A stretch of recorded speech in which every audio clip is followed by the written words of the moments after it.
Well, good afternoon, everybody, and welcome along to today's Drum Studios webinar being run in conjunction with leading commerce marketing ecosystem Criteo. My name is Richard Draycott, and I'm the Associate Editor at The Drum, and I'm delighted to have sitting here in London with me Paul Darhill, who's Senior Director, Brand and Agency at Criteo, and also Nadia Burka, who's Senior Digital Marketing Manager at fashion brand New Look. Now, as you'll see on your screen, today's webinar is entitled An Enlightened Festive Season, which is pretty timely, seeing as though it's only 11 Fridays until the big day. Now, obviously, before then, a lot of interesting things have got to happen to make sure that brands have a very happy Christmas in terms of sales. Now, this afternoon, Paul from Criteo is going to offer his insights on the trends to watch and also some tips to increase your sales at this time of year. And also Nadia from New Look is going to offer her insights on how to accelerate your sales at this time of year as well. So lots of really interesting stuff to come. Before I hand over to Paul and Nadia, however, I'd just like to say that you'll no doubt have some questions during today's session. So if you'd like to ask any questions or offer any of your own thoughts, then if you'll just look to the right-hand side of your screen, you should see a small panel. Please feel free to type in any questions you have at any point during the session, and we'll endeavour to get around to those probably a little bit later on in today's webinar and get you some answers to your questions. So without further ado, Paul and Nadia, I'd like to hand over to you. Great. Here you go. Thank you very much. Hello, everybody, and welcome to this webinar. So today, in kind of summary of what we're going through, Criteo has, based on the partners that we work with and the access to data, we have a huge range of shopper insights based on shopping data from last year. And what we can see, as you can see on this slide here, is around how e-commerce is kind of evolving and driving growth. And essentially, we're going to look at some of the shopper behavior, search terms, shopping carts, and some of the predictions for the 2017 season. So we'll look into things like Black Friday, etc., and some of the impacts there and how that season is changing. So if I look into first of all trends from last year, we can see first of all, which should be no surprise. Let's start with Black Friday. So the rise of Black Friday in the UK. So what you're seeing on the chart on the left area is browsing, so essentially traffic. So you're seeing the percentage change in traffic year on year. And probably the first thing to note straight away is that actually Black Friday itself, whilst there was an increase year on year, it was actually the least increase across those various days that we saw.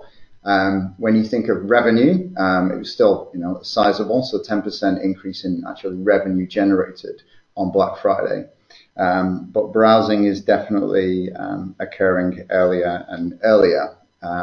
So Nadia, from your perspective with New Look, I'm kind of interested in sort of your marketing strategy, but also specifically around this point here and the impact Black Friday has had on your business. How's it different year on year? Thank you, Paul, for the introduction. And hello, guys. Happy to give you a quick insight into what we've seen so far from the Black Friday effect for us year on year, and also a little bit of a glimpse into our strategy for this year. It's fair to say that what we've seen over the past years, and here when saying cumulatively over the past years, I would account for at least the past 4 years, we've seen that Black Friday has been seeing an increase every single year. Percentage mark that we've reached last year was the highest of all, though. It has exceeded the percentage mark, the average that you're seeing at the moment on the screen, which I'm very pleased with. It obviously means that there's still huge demand for this event at the moment in retail. However, it would be also fair to say that retailers at the moment would be approaching this event also with consideration in terms of what the impact of discounting would be on the overall user purchases, because there's an element of educating users in terms of what the value of discounting is, but also bringing them the value of the actual product quality prior to that event, so that when they would be browsing for the events and searching for it, they would know what it is out there in the market, how should they prepare their basket value for the event to then be able to make their choices. So in terms of the strategy that we've got is definitely focusing at the moment in terms of analyzing all the signals that come up for prior to their Black Friday purchases, to be able to understand what their interest is, how much they're interested in those products. So for instance, analyzing their basket value at the moment, dwell time placed on the PDP product description pages, and be able to just evaluate their interest upfront to then come up with some solution on the day, if not prior to that, of course. Okay, thank you. Very interesting. I mean, it's definitely a trend we're seeing, at scale, I think, across not just retailers here in the UK, but also in other markets as well. So it's always interesting to see how this phenomenon is kind of spreading around the world. Okay, let's move off our good friend Black Friday for the minute, and let's turn to the impact of consumers kind of switching between retailers as they make a purchase. So this chart essentially is what you should focus on, is probably the sort of light blue and the orange, which indicates that the majority of these times, these consumers are not buying from the first site that they're looking at, right? So essentially what the chart is saying, nearly half of all consumers are not buying from the first website they visited, right? So they may arrive on your site, appear to be interested, exhibit behavior, perhaps pages they're looking at, but then they're moving away. And that clearly creates some challenges and opportunities for retailers. And I think it's interesting to see the splits against those various categories there. So Nadia, when we think about this topic, so what is New Look doing to ensure that users are coming back to your website and purchasing them, especially during busy periods like peak? Absolutely. That's actually a very interesting point for us, because I think that when we are very conscious about the fact that users are so much interested in various deliveries of different retail sites, they're obviously in their research phase, particularly at the moment. What we want to make sure is our end is that our delivery is of products is as relevant to their interests as well. And from that perspective, I think there are a few elements of our strategy that we are considering at the moment is being able to deliver not only transactional content for the users, but also a lot more engaging content, and on that end, educational content, something that would help them to evaluate their best spending time, be it online or in-store. So there's element of how do we then drive traffic from online to in-store and make it relevant and seamless with their purchase in a 360 seamless view, but also making sure that we incentivize that browsing in store to get the look and feel of the product, the experience of the brand atmosphere, and then reward it as well. There's a few strategies that we've put in place prior to last year's peak that we've seen amazing uplift for, which is a lot more of a premium delivery option, which is the delivery pass, which I'm very pleased to say we're one of the very few retailers at the moment offering this. And what it is basically a set charge for the year for the users, which is $9.99, to be able to be eligible for a free delivery all year round. And that's regardless of the size of your basket value, which yes, wow, which is an amazing value for our users. And of course, it comes at a cost to us as a retailer, right, because our margins, as you can imagine, are eroded at a certain extent. But in terms of the value and the volume that we bring from the users, it definitely pays off for us, because it's not only a way to acquire new users, if you like, but it's also a way to retain the existing users at a very good extent. Okay, great, very interesting. I think just on that chart as well, I think obviously looking at the apparel almost seems to sort of sit in the middle, right, on that data. And it's probably no surprise that we can see things like consumer electronics, where that's an expensive high-end purchase in many cases, so the consumer's naturally doing a little more research on there. So I think it kind of feels with what I would expect to some extent from that chart. Yeah. Okay, let me just move on. So December the 23rd. So this should be a time of the year that all our shopping is apparently done and all ready. All the gifts are wrapped. Apparently not. So year on year increase in conversions, 3.5x.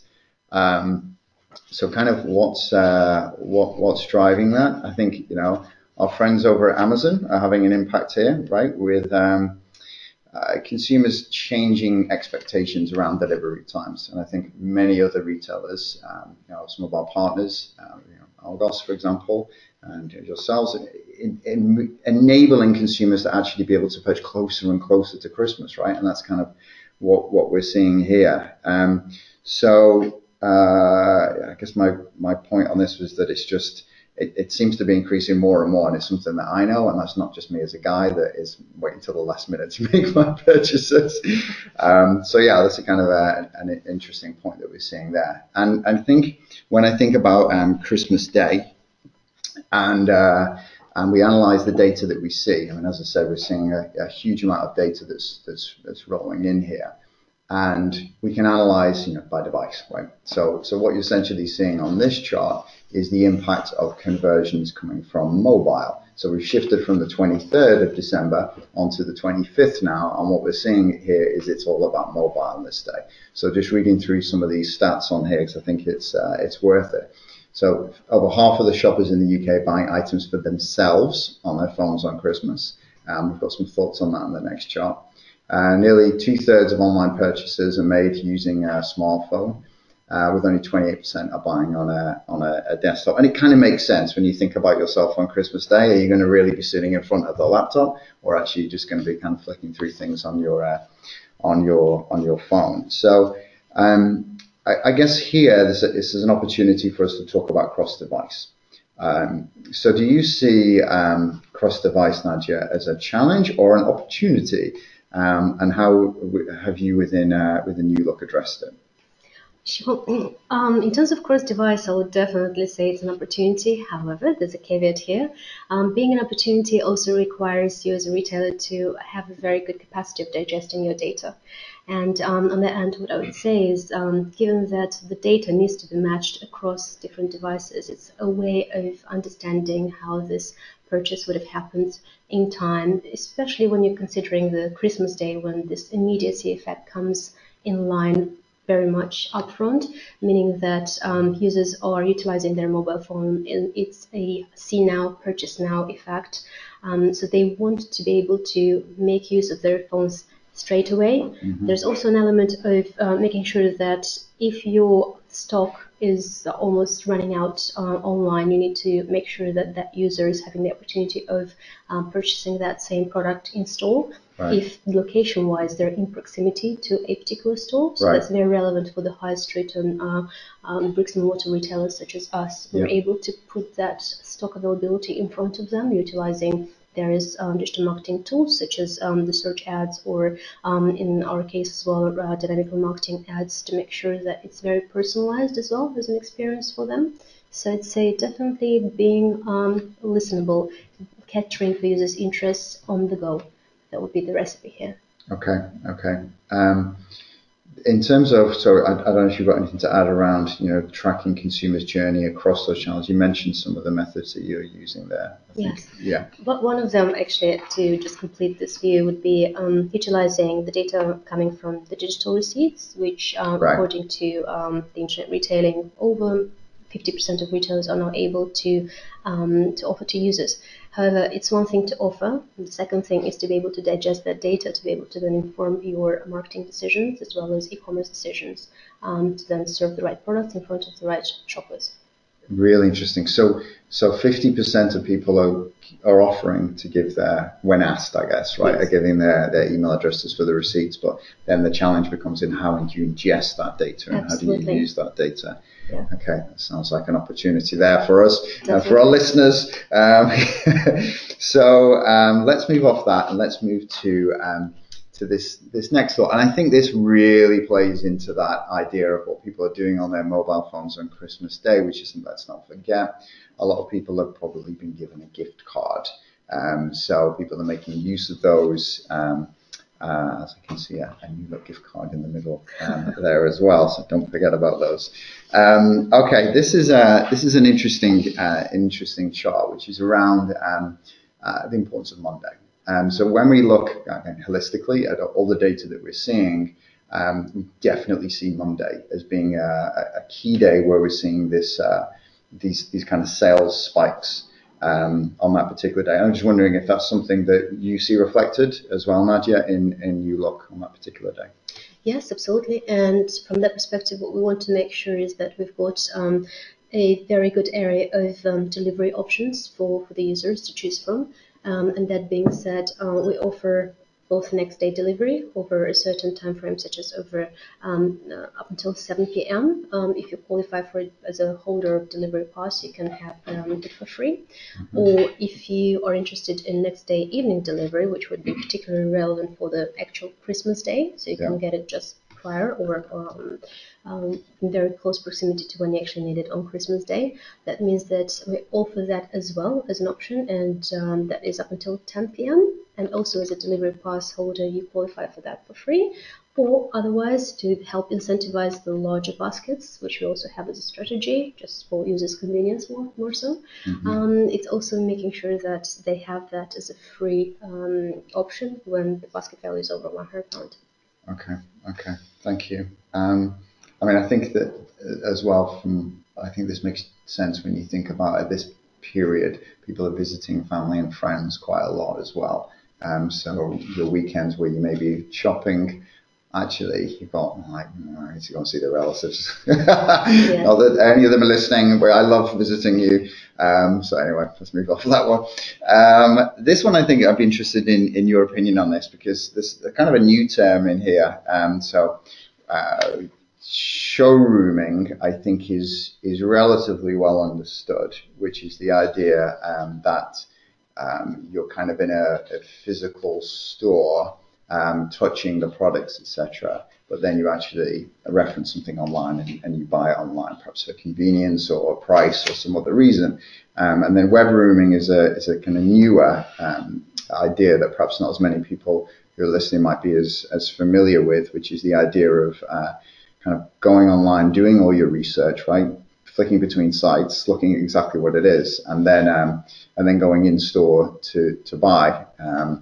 So it's a kind of newer phenomenon. I'm not sure if you could add anything to these thoughts here. I would add particularly the web rooming side, simply because all of our digital marketing efforts are focused, of course, on driving the traffic online. However, there's also the use of utilizing that data to inform the offline behavior as well, and to be able to make use of the offline behavior. What I think might be interested is then to use the offline behavior to then close the loop and gain the users back into the online side. To be able to make use of that, there needs to be a seamless integration of your CRM database with all of your traffic driving database as well.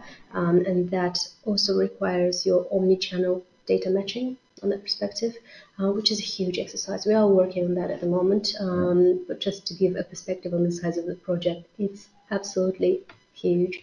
Given an example, so from a data, I won't tell the users the time frame because it would be confidential, but from over 1 billion users that we've collected over a certain time frame, 18.5 million were the ones that have made their purchases in store from those 1 billion people that were doing it online as a visitor.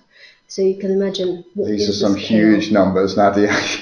Yes, but I won't reveal the time frame. This is just a piece of analysis that we've been working on, and only on a segment of data. So it's just showing how much the influence of that online behavior is being then gathered or harvested offline. It's amazing. It is, and it's absolutely key. I mean, this omni-channel piece is something we spend a lot of time talking to partners about, especially when there's the kind of the pure play businesses out there. Because if you're a bricks and mortar retailer, the opportunity for you is when you can tie that piece in together. In many cases, it dwarfs those pure play operators. And I think that's surely the biggest opportunity that the bricks and mortar retailers are overcoming.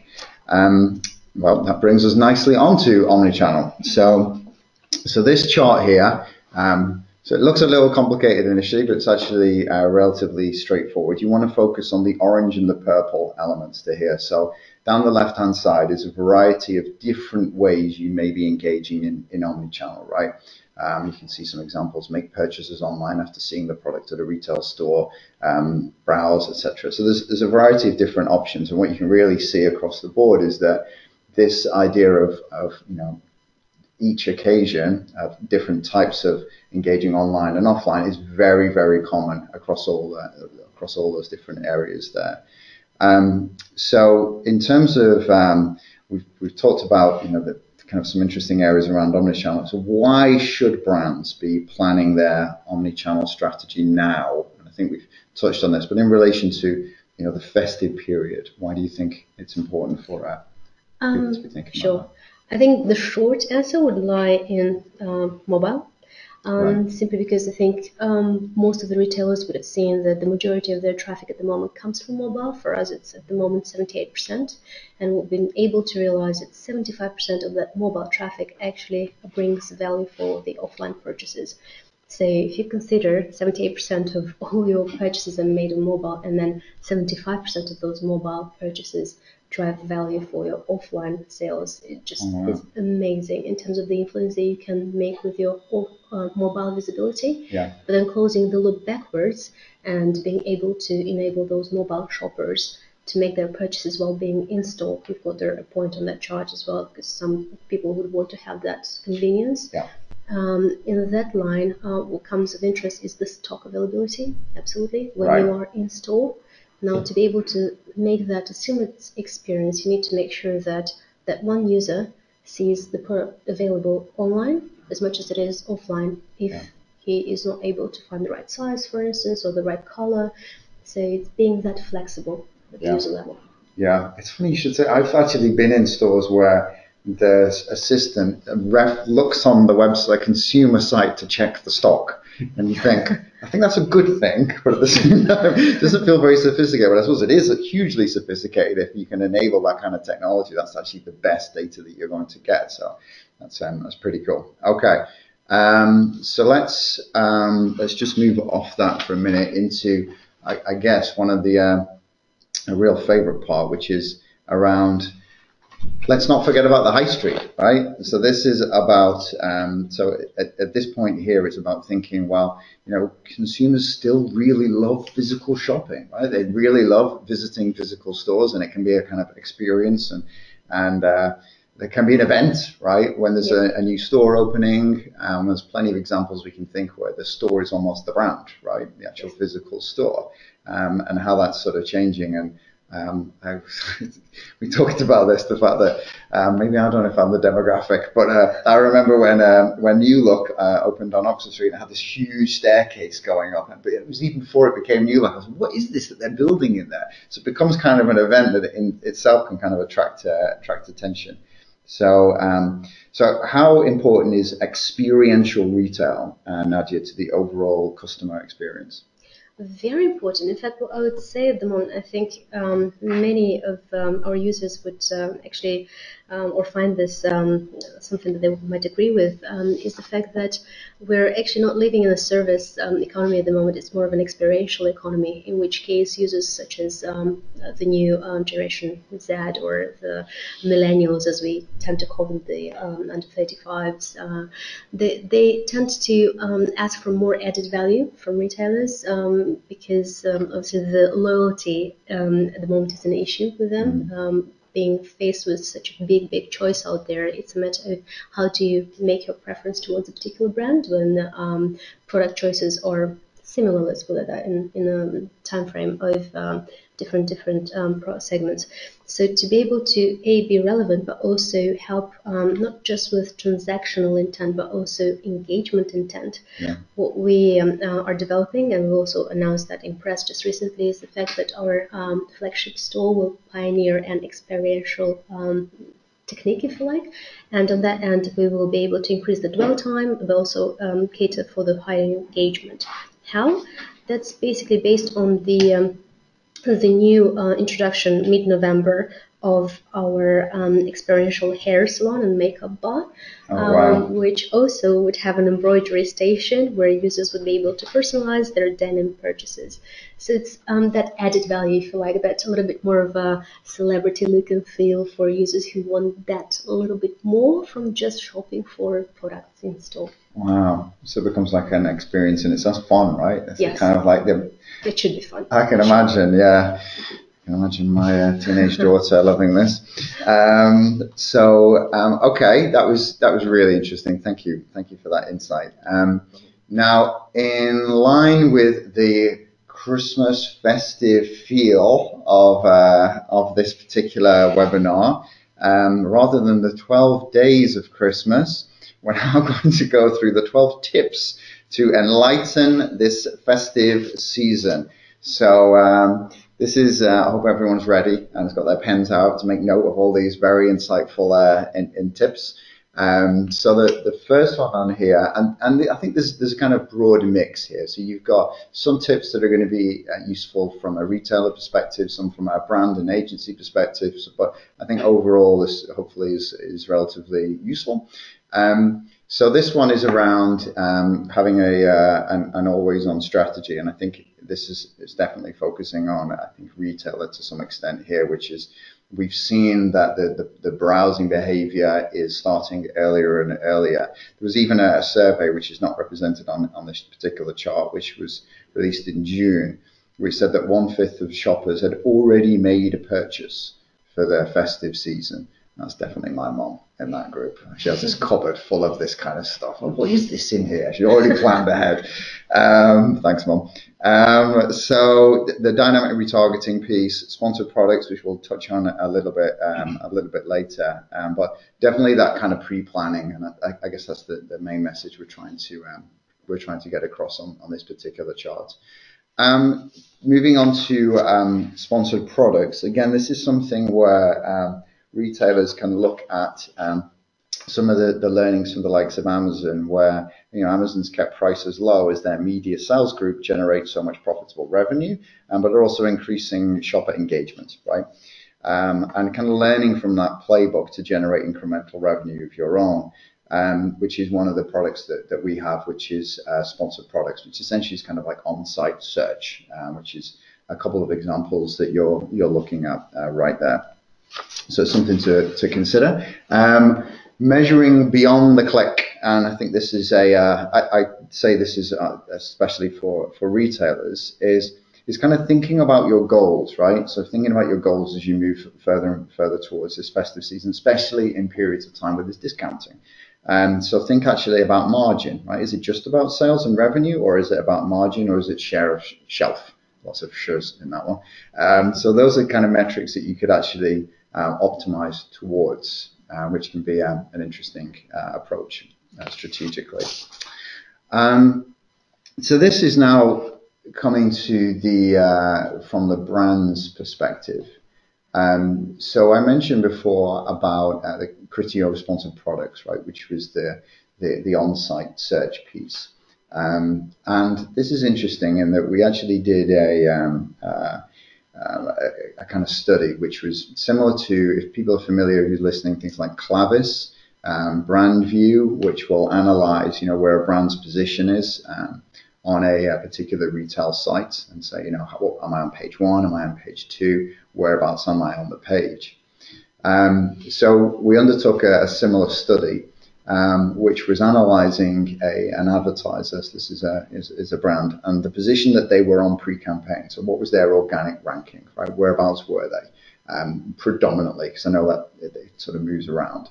Then when the campaign was on, it was in a prime position, which is kind of the idea, right? It's taking control for a brand, which means you can actually choose the brand, the particular SKU or product, and you make sure it's in that prominent position. So during the campaign, it was in a really prominent position, and then the campaign was switched off, and then the analysis was done again to say, okay, once I'd switched the campaign off, was there any impact on my organic ranking? And interestingly, there was. It was 4 spots higher in organic search. Now, for those who are listening that are following that kind of stuff, they'll know that even on things like AdWords, the difference it can make moving further and further up is significant.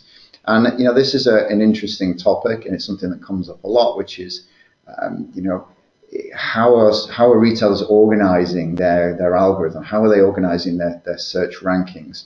And actually, by utilizing these kind of tools, is it going to positively impact my organic ranking? And this went some way to try and understand that, but there's still, I think, plenty of work to do in that area. This is around mobile, so clearly. So I think we've already talked a lot about this and about how mobile is having a huge impact. You mentioned some massive numbers there before, Nadia, of how important mobile is for you. And I guess it's just one thing to ensure that mobile is switched on, whatever retargeting or offering that you're using, ensuring that mobile is a significant part of that. That's bringing in cross-device and making the most of it. Most of the research that we're doing just seems to state more and more and more as we learn more about cross-device, how important mobile actually is in the overall mix. Moving on to number 6, I feel like I'm going through a chart. This is an interesting area. This is around. So we've talked about omnichannel, we've talked about cross-device, but how actionable is that, right? And we talked about some of the complexity around that, the onboarding of emails, etc. So we've been working extensively on this at our end. This is just a product which is called the Criteo Universal Match, or the device graph, which is essentially an attribution tool, which is being people-based rather than a device-centric marketing effort. And I think this is extremely important, right? It's anonymized, and that's a key part here, that this is not actual email addresses. This is hashed email addresses, but it's provided by clients, and that is the kind of glue that enables us to see really across devices, and that's what our partners take part in. And I think that the key element here is that all of this, right, this whole idea is the ultimate enabler of omnichannel, right? You can't do omnichannel without something that is going to go across device, and when it actually leaves that device and then goes into the offline world, this is the piece that is going to bring all that together. Okay, so in terms of strategically as a retailer, when I'm thinking about this period of time leading up to Christmas, up to the festive season, when we see so much activity, how should I think strategically about how I approach this? And one area is around the CPCs that I may be putting in, and levers that I have as a retailer to pull there. So I'm just interested. Nadia, if you could share any insights from strategically how you're thinking about this period leading up to this festive season. Sure, I'll pick up on your last point when you mentioned the CPCs. Firstly, just to say that we, as a retailer, have seen over the past years quite a few instances when we've increased our coverage to get more reach at a higher CPC throughout this period, which is our research phase, if you like. However, once the history data would come through, we'd be able to then collect that valuable pool of data, and then make sure that you remarket to them at the right time in this money making period, so that A, you're staying relevant with your proposition, and B, you've collected your most engaging user base to make use of it at the right time in the day. So day parting, for instance, is definitely one area of consideration when you're wanting to analyze that purchase intent a bit more. Then for the engagement strategies, there's another element that you could then be very creative with your, for instance, new customer acquisition strategies by acquiring your first time buying users, by giving them a particular offer at the time of their first acquaintance with your site, but also later on being also engaged on the sequential targeting and keeping that conversation of the flow of your either offers or a lot more engaging content quite viable and active. Because it's one thing when you're acquiring those users as your new customers, but then if you don't keep that conversation flow active later on, it's useless basically to user base. You're having that user there and it's just not engaging. Yeah. So it's one thing where I think it's very key for us as a retailer to measure our efforts mobile, which is your acquisition channel, and then obviously the app as another segment into this is your loyalty channel, because users who have your app, not only those ones who have downloaded that app and then erased it from their desktop later on, but also those users who keep engaging with the app on an ongoing basis are very valuable. So we're just wanting to make sure that we're not disregarding one segment of users versus the others. Interesting. So there's the strategy to kind of re-engage, keep engaging, build on that relationship. But in the first place, you have to win the engagement, right? You have to bring them in the first place, which it kind of builds into this strategy. Okay. Thank you for that. If I then think about this chart here, so this is fairly straightforward. So essentially what we're saying here is to be thinking about it's about the promotional calendar, right? So we know that people are looking for deals, so be aware of that both from a brand perspective and a retailer perspective. And I think something I've seen around some of the brand activity has been around prioritizing different types of products that around that kind of Black Friday. If you've got a consumer that is really looking for a deal, perhaps those are the particular products that could be prioritized at that point.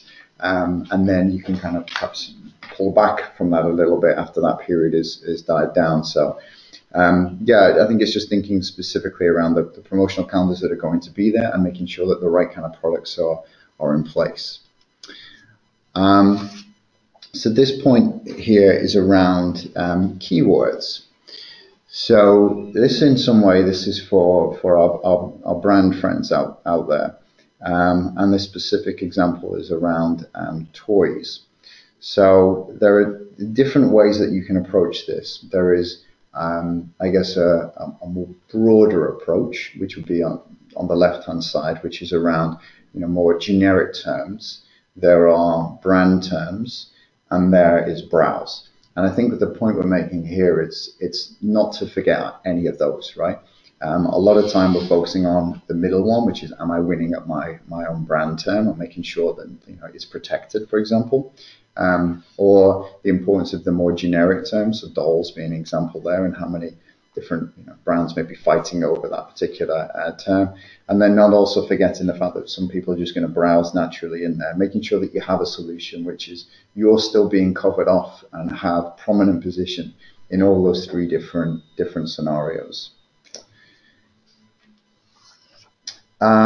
This is straightforward, but it's not something that every retailer can do. And if you're a bricks and mortar retailer, as we mentioned before, this is certainly something that you can engage in and make the most of, right? Which is thinking of ways to kind of incentivize shoppers to visit your store, or vice versa, to come back to your site after they've visited the store. So a kind of crucial part there. As we come to the close of our 12 not days of Christmas, our festive tips, on number 11, what was number 11? I can't even remember in the 12 days of Christmas. I'm going to struggle with that one. I don't know. I know the 5 gold rings. I know that one. Number 11, making the most of Google Shopping. So this is an interesting area. So this is around, so it's a product we have called Predictive Search, which essentially is like Google Shopping, right? Most people will be familiar with that. It can be actually pretty intense if you are handling if you're a retailer, for example, and you have countless SKUs and you need to be able to manage that process and bidding process within Google Shopping. This is essentially a way to kind of automate that, which is interesting. So it's just something to think about as you're getting closer to this festive crucial period, making sure that you are managing all your products in Google Shopping rather than just from a human bandwidth resource perspective. I'm only going to be able to prioritize on my top SKUs. If there was a system available which could automate that whole process, that actually could be pretty beneficial and efficient. So that's something that we've developed, which is worth knowing about. So I think in conclusion, before we move on to some questions, We've talked about, there's a kind of engine that we have, which essentially is going to sponsor products, which we talked about, dynamic retargeting. We've talked about the importance of making sure you're keeping that conversation going with those consumers during this entire period. And then also we touched on search and the importance around predictive search. So hopefully that was useful for everyone. Those 12 tips are all in your head. So perhaps at this point we can just see if there are any questions. Yes, we have had some questions in, Paul. I'll read them to you. Social media, obviously a big part of the whole process in this day and age. What are you doing in regards to your social media strategy, and is social selling an element of that strategy? Oh, absolutely. It's actually a very interesting question, this one, because I believe social media has seen such an advancement over the past, especially past few years. What we've seen our end, it now becomes gradually an increasing part of also not only a medium where users tend to interact with our brand, but also a transactional medium, which I'm personally a bit surprised by, given where social media was before in, say, 8 years back, when it was only starting in this area, where other channels were a lot more advanced on. So yes, to answer shortly, social media is definitely very important, and we personalize on that medium, but also speak to the users in an engagement level, sourcing them the right type of content. Thank you. You started on Black Friday, which is obviously a huge event in the year now, and very important from a retailer's point of view, and other organisations as well. How big do we expect Black Friday to come in the next kind of few years? I mean, obviously you said as you said during the presentation, it's growing year on year. I mean, where can it go? I think that's really interesting. I mean, from the data that I'm seeing when I'm looking around in other markets, I think there's still potential. A lot of it is going to depend on the retailers and how they want to respond to this. There seems to be an appetite from a consumer perspective around Black Friday. There's definitely an interest, and it's something that's gone into people's heads. But that's not necessarily a good thing for retailers, right? And there's a lot of logistics that go into concentrating all your sales on one particular day. A lot of weight that is put onto the infrastructure of an organization. And we saw, I think it was 2 years ago, there was a lot of issues with some sites that didn't quite make it through Black Friday, and I don't think that's going to happen again this year. But there are certainly some challenges in that way. And I think if I look at the US, which is clearly where this thing came from, Cyber Monday is actually a bigger day than Black Friday over there. So I don't necessarily think that means, Cyber Monday will eventually be the bigger day over here. I think, quite frankly, we're just going to see a flattening out of the overall period. And we'll still see peaks. It will still be this kind of higher period.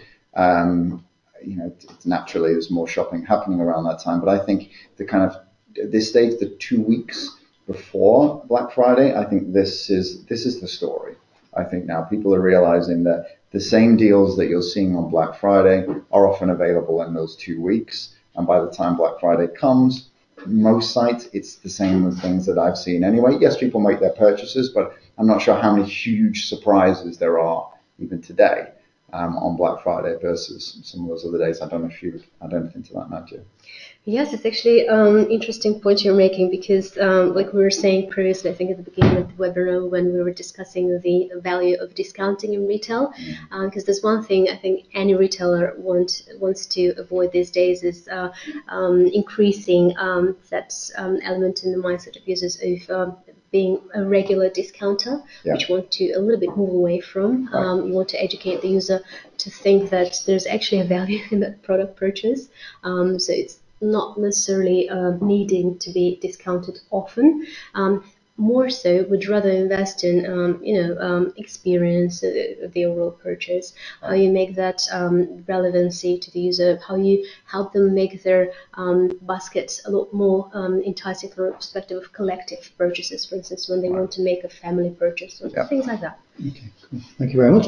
One of our attendees today is keen to know if New Look are doing any prospecting with Criteo at the moment. Yes, we are. We are indeed, and it is a new experience for us. I would only add into here by saying that we've seen some very good results coming through so far. That's by no means an advertising tool at the moment for our relationship with the Criteo team. It's more of a statement to make that a personalized based approach does work in prospecting world.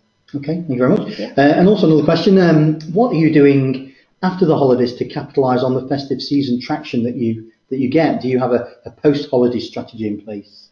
Yes, we do have a post-holiday strategy, and that is to make sure that we're all geared up to prepare for our look and feel as the people, to make sure that we got our gymming prepared and all the gear for that.